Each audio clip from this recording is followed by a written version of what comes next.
நாங்க இன்னைக்கு 71 நாளா வேலை இல்லாம நிக்கிறோம். சென்னை மாநகராட்சியில தூய்மை பணியாளரா நாங்க 10-15 வருஷமா வேலை செய்யறோம். அப்ப மாநகராட்சியினுடைய சுவர் வந்து தூய்மை பணியாளர்களுக்கு வந்து தீண்டத்தகாத சுவரா?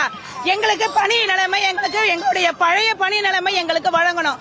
நாங்க இன்னைக்கு மாநகராட்சி ஆணையரை பார்த்து எங்களுக்கு பழைய நிலைமையிலே எங்களுடைய பணியை கொடுங்கன்னு நாங்க கேட்கறதுக்காக வந்திருக்கிறோம். அதை கூட எங்களை வந்து ஒடுக்குறாங்க.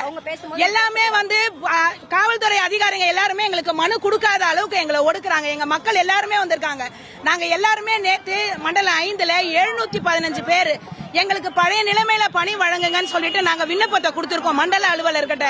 அதே மாதிரி நாங்க யாருமே ராம்கீல உள்ள சேரல. நாங்க எண்ணுளம் பணியாளரா நாங்க எல்லாருமே 715 பேரும் வெளியே நிக்கிறோம்ன்றத பதிவு பண்றதுக்காக தான் இன்னைக்கு மாநகராட்சி ஆணையரை பார்த்து எங்களுடைய விண்ணப்பத்தை கொடுக்கறதுக்கு நாங்க ஒன்று கூடி இருக்கிறோம். நாங்க ஒடுக்கப்பட்ட மக்களா? எங்களுக்கு இது கூட ஜனநாயக நாட்டில் எங்களுக்கு உரிமை இல்லையா? நாங்க இன்னைக்கு ஆணையரை